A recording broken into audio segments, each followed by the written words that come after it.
बिस्मिल्लाहिर्रहमानिर्रहीम, अस्सलाम वालेकुम। आज का जो हमारा टॉपिक है वो है मोमेंटम एंड एक्सप्लोसिव फोर्सेस। देखिए, एक्सप्लोसिव का मतलब क्या होता है? एक्सप्लोसिव मतलब धमाका खेज, ठीक हो गया। और एक्सप्लोजन इसी से ही निकला है, मतलब फट जाना, ठीक हो गया। तो जो एक्सप्लोसिव फोर्सेस की वजह से मोमेंटम चेंजेस आते हैं, एक्सप्लोसिव फोर्सेस की वजह से मोमेंटम चेंजेस आते हैं, उसमें हम कहते हैं कि टोटल जो मोमेंटम है वो कांस्टेंट रहता है, ठीक है, एक आइसोलेटेड सिस्टम के अंदर। तो वो कैसे कांस्टेंट रहता है वो चीज़ देखते हैं। हम इसको एक एग्जांपल से समझने की कोशिश करेंगे, नहायत आसान टॉपिक है। तो ये एक शेल है और शेल क्या कर रहा है, इसका ज़ाहिर है कुछ ना कुछ मैस है और ये नीचे की तरफ ऐसे कुछ ना कुछ वेलोसिटी से मूव कर रहा है।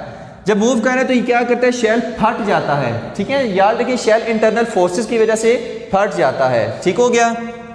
तो ये क्या होता है, बहुत से पीसेस में डिवाइड हो जाता है, ठीक है। एक पीस फॉर एग्जांपल इसका इधर चला गया, एक पीस इसका इधर चला गया। वैसे तो बहुत से पीसेस में डिवाइड होता है, लेकिन यहाँ पर हम सिर्फ दो कंसीडर कर लेते हैं। 20 भी हो सकते हैं, 30 भी, 40 भी, 50 भी। बहुत से पीसेस में ये डिवाइड हो जाता है फटने के बाद, एक्सप्लोड करने के बाद। तो मैंने यहाँ पर कंसीडर कर लिया कि ये दो पीसेस में डिवाइड हो गया फटने के बाद, ठीक है। अब इनका भी कुछ ना कुछ मैस होगा, इन पीसेस का, और इनकी भी कुछ ना कुछ वेलोसिटी होगी। तो इनकी वेलोसिटी में कह रहा हूँ, इनका मैस है m1 और इसकी वेलोसिटी है v1, ठीक हो गया। इसी तरह ये जो इसका पीस था, इसका मैस है m2 और वेलोसिटी है v2। तो m इंटू v क्या बनता है, मोमेंटम नहीं बनता, ठीक है। तो इसमें हम ये डिस्कस करते हैं कि जितना जो शेल है उसके फटने से पहले जितना उसका मोमेंटम था, ये मेरी बात गौर से सुननी है। याद रखिए, मोमेंटम जब कंजर्वेशन की हम बात करते हैं तो हम पूरे सिस्टम की बात करते हैं। तो पहले हम इसकी बात करते हैं इनिशियली, जब ये शेल फटा नहीं था, जब ये शेल एक्सप्लोड नहीं था हुआ, तो तब इसका मोमेंटम था mv, ठीक हो गया। और जब ये फट गया, पीसेस में डिवाइड हो गया, तो अब जब इन दो पीसेस का जब हम मोमेंटम कैलकुलेट करेंगे, इसका और इसका, जब इनका मोमेंटम कैलकुलेट करेंगे और इनको प्लस करेंगे इनके मोमेंटम को, तो जो मोमेंटम आएगा वो इस मोमेंटम के इक्वल होगा जो फटने से पहले था इसका मोमेंटम, सही है।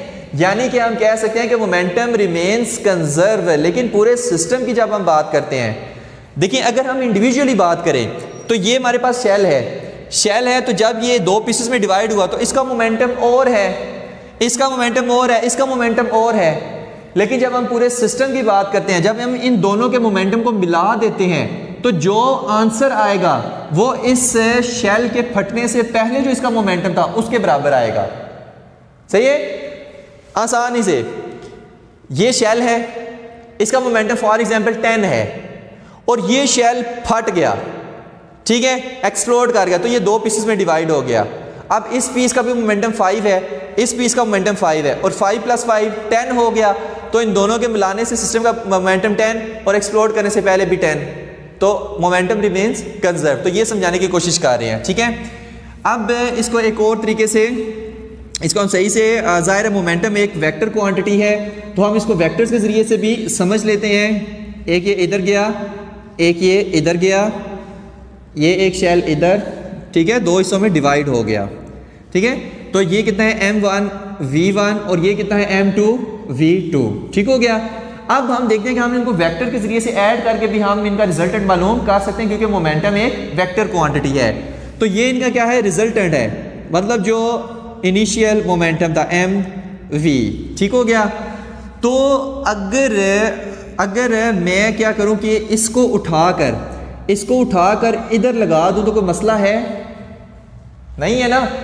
तो याद रखें कि जब मैं इसको उठाकर इधर लगा दूंगा, ये सारी को पैरेलल में मूव कर सकता हूं, इसको ऐसे उठाकर मैंने इधर लगा दिया तो ये हेड टू टेल रूल से ऐड हो जाएंगे और आंसर क्या आएगा, mv = m1, ठीक है, v1 + m2 v2 आ जाएगा, ठीक हो गया।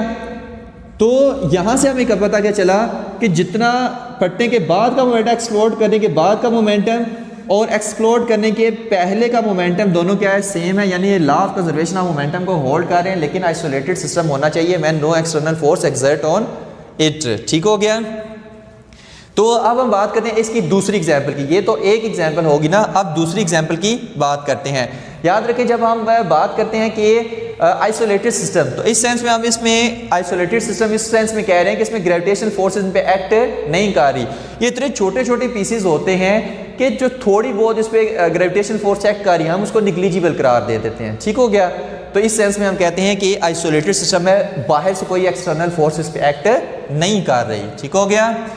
तो अब हम एक और एग्जांपल लेते हैं गन एंड बुलेट की। गन एंड बुलेट की एग्जांपल हम लेते हैं, ठीक है, कि उसमें मोमेंटम कैसे कंजर्व रहता है। तो ये हमारे पास क्या है, एक गन है, ठीक हो गया, और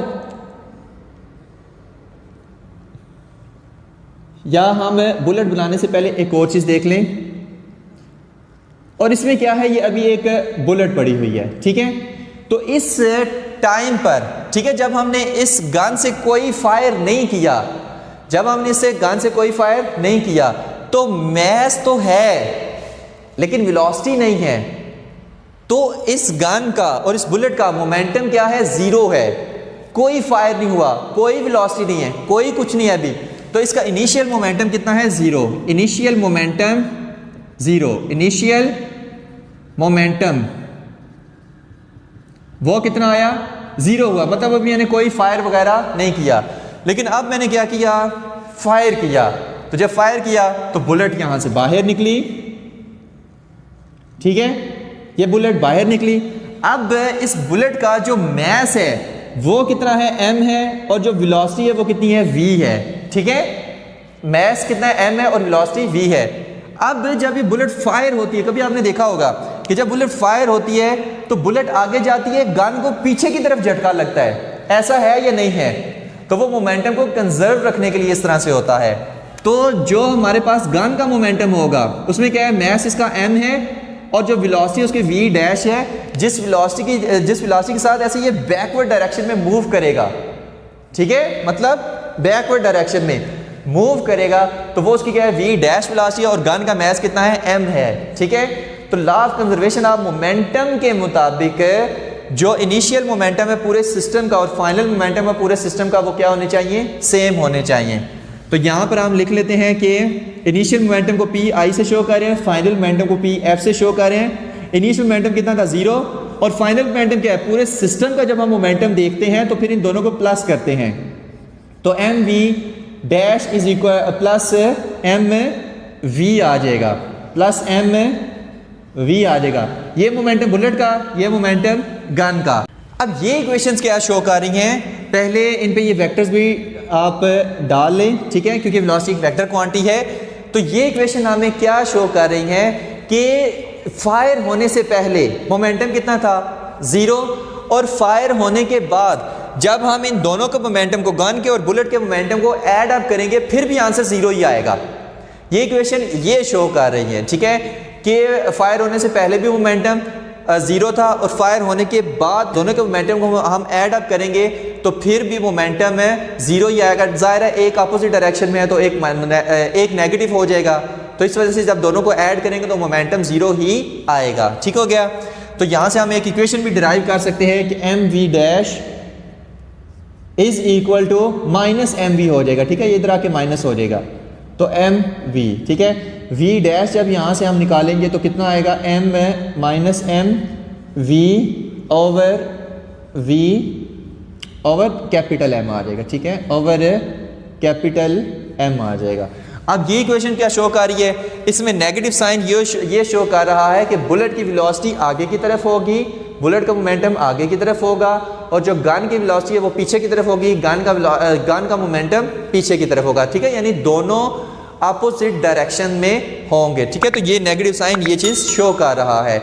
यहाँ पे एक और चीज़ भी देखें कि जितना गन का मैस, ये कैपिटल एम गन का मैस है, जितना गन का मैस ज़्यादा होगा उतनी जो उसकी वेलोसिटी है वो कम होगी, ठीक है, जो बैकवर्ड डायरेक्शन में उसको ऐसे झटका सा लगता है। तो ये था हमारा आज का topic, momentum and explosive forces. Hope so कि आपको सारा समझ आ गया होगा। Thank you very much. अल्लाह हाफिज़।